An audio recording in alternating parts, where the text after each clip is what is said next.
ओम विष्णवे नमः। ओम विष्णवे नमः।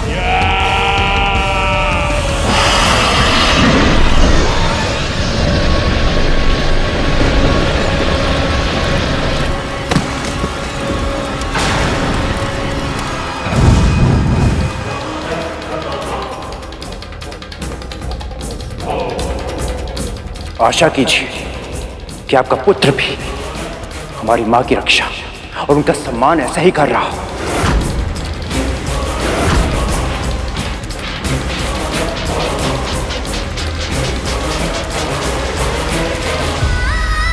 न जाने मेरे गरुड़ के साथ वहां क्या हो रहा होगा। हमें आपके निर्णय की प्रतीक्षा है महाराज बलि। ये पक्षी तुम्हारे नियंत्रण में है, इसका अर्थ ये नहीं कि हम इसके अपराधों को भूलकर इसे क्षमा करते हैं। इसने ना केवल असुरों की सेना को चुनौती दी है, बल्कि मेरे पुत्र और स्वर्ग के महाराज बलि की सत्ता को ललकारा है। इसे अवश्य दंड मिलना चाहिए।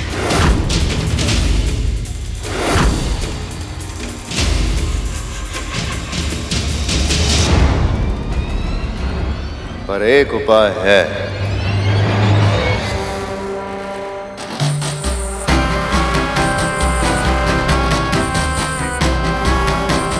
यदि गरुड़ अपने घुटनों के बल बैठ के हमसे क्षमा की याचना करे और यह प्रण ले कि दोबारा कभी हमारे मार्ग में नहीं आएगा,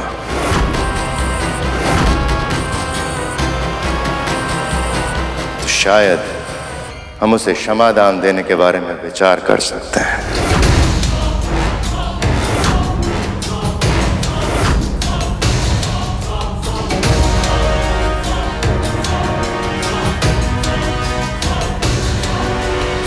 सुना नहीं तूने?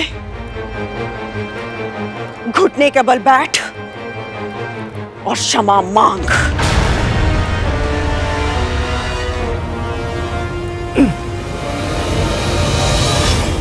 ये आदेश है मेरा गरुड़।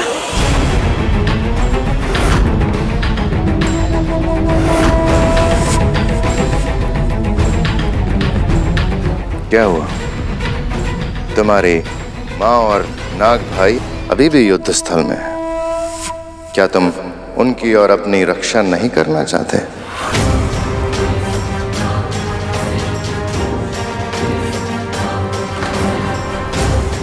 मेरी माँ की सुरक्षा से अधिक महत्वपूर्ण मेरे लिए और कुछ नहीं है। फिर चाहे उसके लिए मुझे अपने प्राण देने पड़े या अपना आत्मसम्मान खोना पड़े।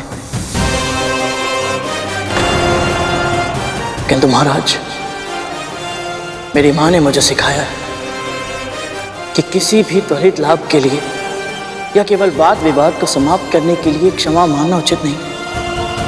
क्षमा मांगने से पहले अपनी भूल का आभास होना अति आवश्यक है, क्योंकि यदि ऐसा ना हो तो क्षमा मांगने के बाद भी वह व्यक्ति फिर से वही भूल कर देगा और फिर उसकी क्षमा याचना का कोई अर्थ नहीं बचेगा।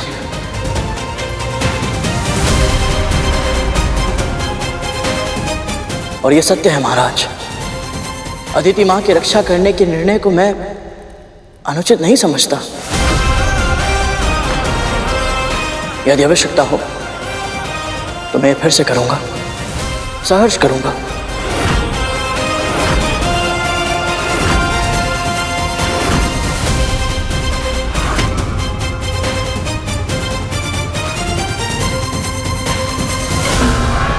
गरुड़ के वचनों में दृढ़ता है, इसके लिए मृत्युदंड सम्मान की बात होगी।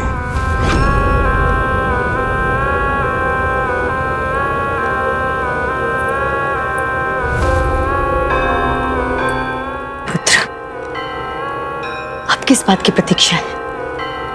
असुरों के महाराज, स्वर्ग के शासक हो तुम। जो शीश तुम्हारे सामने ना झुके उसे धड़ से अलग करना उचित है। जो शीश तुम्हारे सामने ना झुके उसे धड़ से अलग करना उचित है।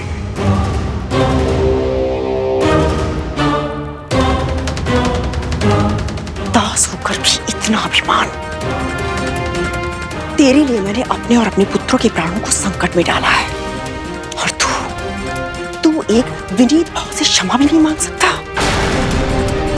जब से इसकी माँ दासी बनी है उसने किसी आदेश की अवहेलना नहीं की। और एक ये है, ना तो उसने दास होने का धर्म निभाया, ना पुत्र होने का कर्तव्य।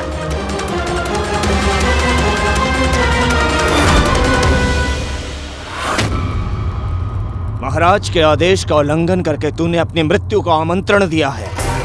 मैं तो कहता हूं, इस पक्षी के कर्कश गायन की प्रतीक्षा ही क्यों करनी।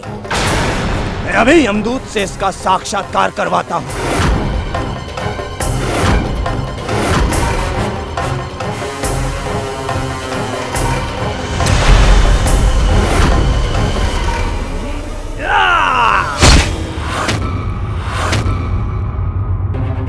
हे परम प्रभु विष्णु, मेरे पुत्र की रक्षा कीजिए, रक्षा कीजिए मेरे पुत्र की।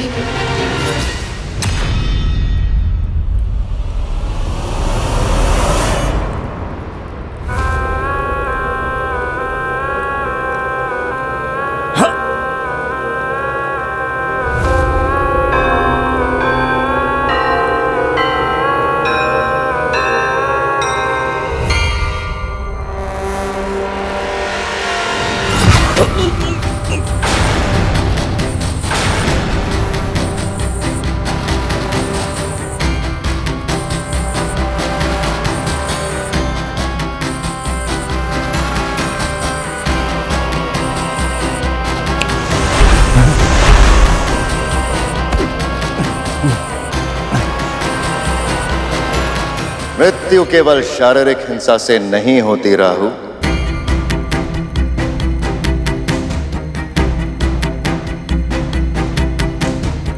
व्यक्ति अपना आत्मसम्मान खो के भी मृतक समान हो जाता है।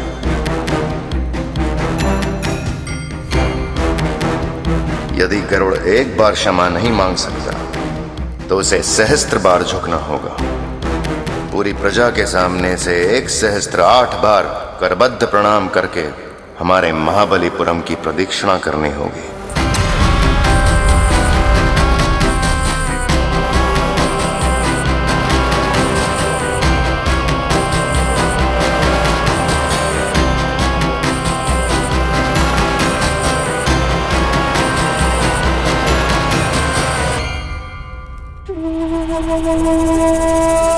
ज्ञात नहीं इसके पीछे इनकी क्या मंशा है, किंतु मां की रक्षा के लिए मैं कोई भी दंड भुगत सकता हूं।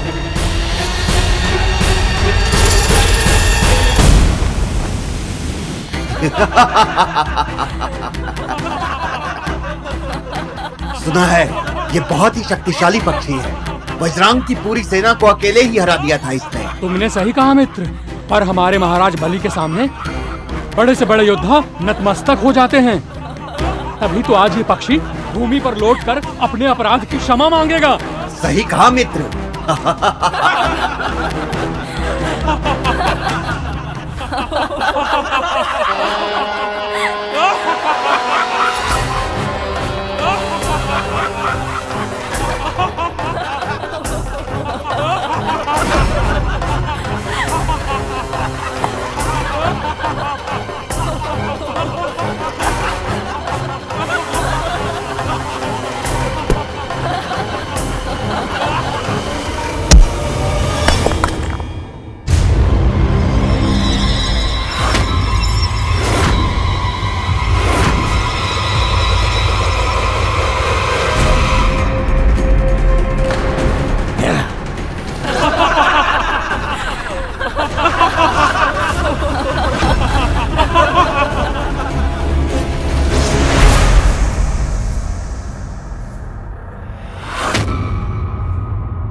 गरुड़, ये कोई साधारण पत्थर नहीं है, ये शालिग्राम है, प्रभु श्री विष्णु का प्रतीक रूप। ऐसी शिलाओं को बहुत पवित्र माना जाता है, क्योंकि प्रभु के निशान इन पर कोई मानव नहीं बनाता, अपने आप बन जाते हैं।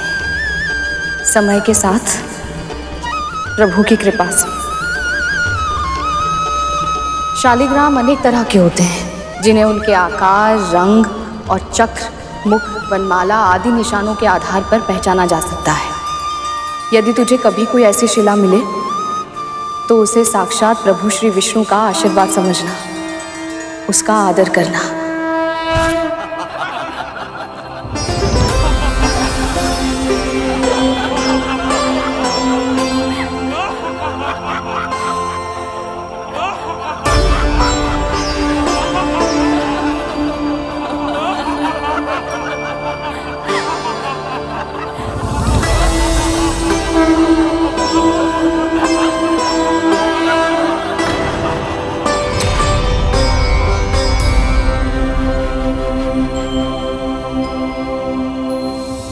ओम विष्णवे नमः।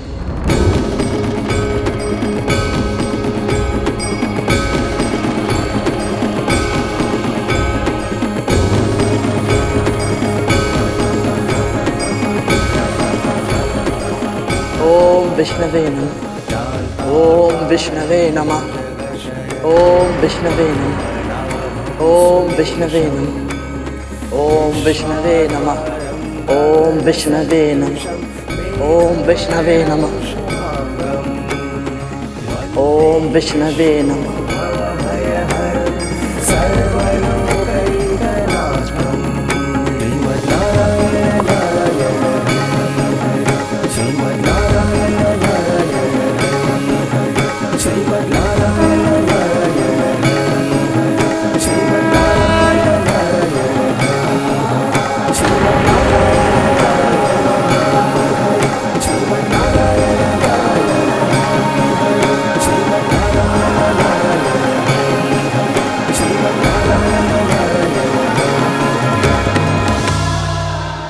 ओम विष्णवे नमः। ये पक्षी क्या कर रहा है? इसे नगर की परिक्रमा करने के लिए कहा था और ये तो सिर्फ पत्थर के चारों ओर चक्कर काट रहा है। इसको ना केवल महाबलीपुरम की, देखिए ये संपूर्ण सृष्टि की परिक्रमा कर रहा है। ओम विष्णवे नमः। ध्यान से देखिए। ओम विष्णवे नमः। ओम विष्णवे नमः। शालिग्राम।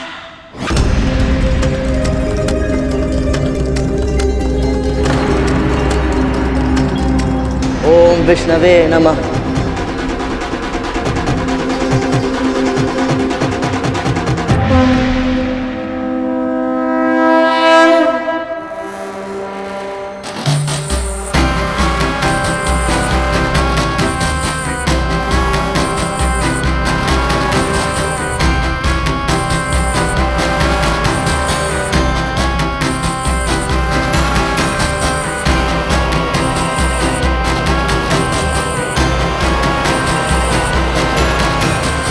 हम असुर सदा से महादेव शिवशंकर के भक्त रहे, किंतु आज तुमने शालिग्राम की परिक्रमा करके भगवान विष्णु को भी यहाँ स्थापित कर दिया है।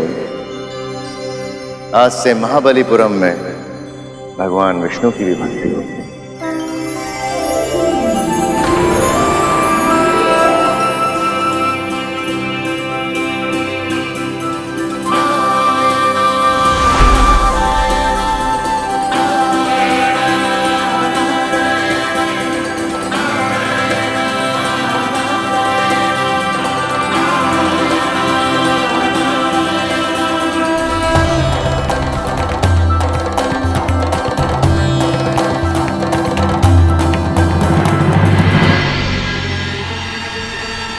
उन्हा जीवित बच गया है ये गरुड़। क्या करूं जिससे यह असुरों के लिए भविष्य में खतरा ना बने।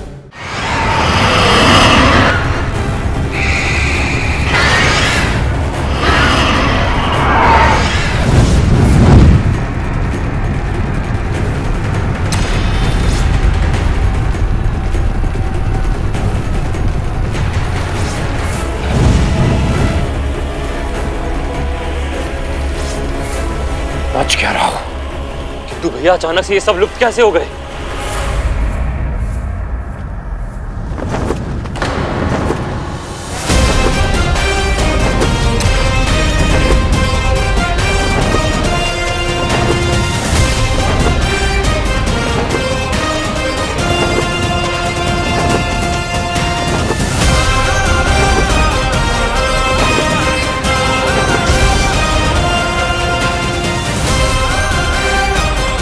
प्रभु, आपका कोटि कोटि धन्यवाद।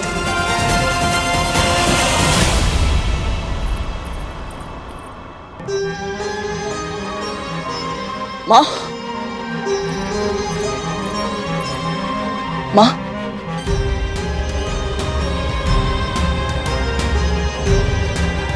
इसे छोड़िए माँ, आप सकुशल हैं?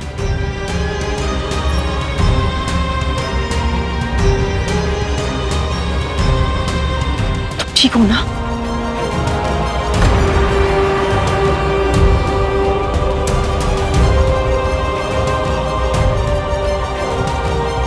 आज तुम दासों के लिए मैंने मेरे पुत्रों के प्राणों को दांव पर लगाया है।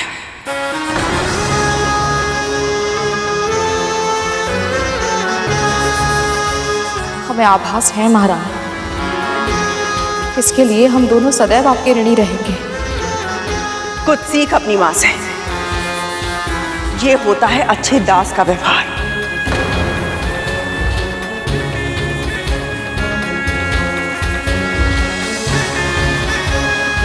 और तूने इस ऋण को स्वीकार किया, बहुत अच्छा किया। पर अपने पुत्र को समझाना। अब तक ये हमें दोष देता आया है कि हमने इसके प्राणों को संकट में डाला था, किंतु अब इसे स्मरण रहना चाहिए कि कैसे आज मैंने और मेरे पुत्रों ने इसके और तेरे प्राणों की रक्षा की है।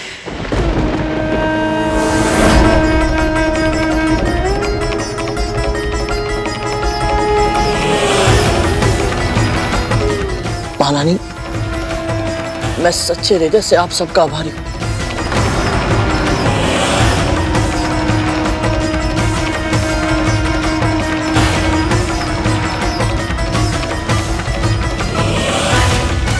आज तो असुरों का संकट टल गया, किंतु अब करुण की बेड़ियां कस के जकड़नी होगी ताकि ये मेरे पुत्रों के लिए और कोई समस्या ना खड़ी करे।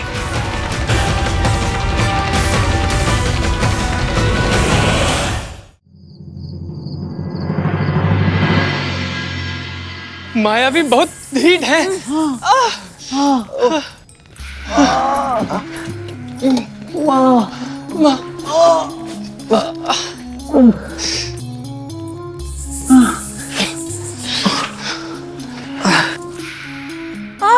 माँ, बहुत जलन हो रही है। जलन होगी तभी तो घाव स्वस्थ होगा। अच्छा।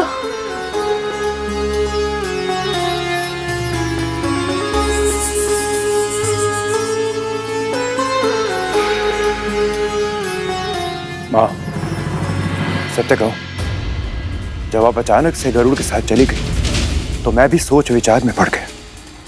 महाराज बलि से अकेले मिलने जाने का निर्णय आपको संकट में डाल सकता था। माँ, आपने ऐसा क्यों किया? क्योंकि वो अपने पुत्रों से बहुत प्रेम करती हैं। पता है उन्हें, गुरु शुक्राचार्य की मृत संजीवनी विद्या के कारण वर्तमान में असुर बहुत अधिक शक्तिशाली हैं। उन्हें सर्पों का शत्रु बनाना नहीं चाहती कद्रू दीदी। बड़ी माँ अपने पुत्रों की रक्षा करना चाहती थी, ये तो मैं समझता हूँ माँ। पर जब दीदी माँ ने उनसे कहा कि वो मुझे असुरों को सौंप दे और ये युद्ध समाप्त हो जाएगा, तो उन्होंने मेरी रक्षा क्यों की? क्यों मुझे दीदी माँ को नहीं सौंपा उन्होंने? क्योंकि मैं दीदी को अच्छे से जानती हूँ। वो गरुड़ को दास बना लेती और अवसर पड़ने पर उसकी अद्भुत शक्तियों को हमारे विरुद्ध उपयोग करती।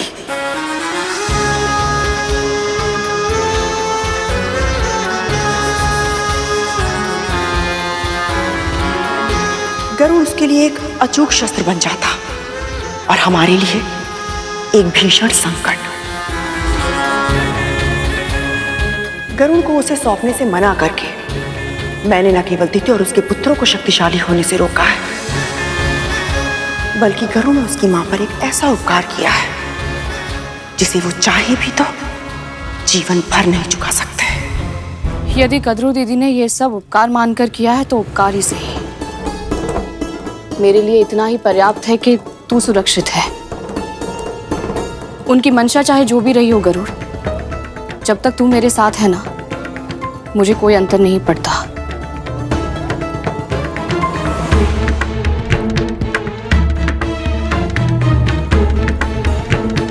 किंतु मुझे अंतर पड़ता है माँ। आखिर ऐसा क्या चल रहा है उनके मस्तिष्क में? शीघ्र ही मुझे कुछ ऐसा करना होगा कि गरुड़ और उसकी माँ मेरे हाथों की कठपुतलियां बनकर रह जाए।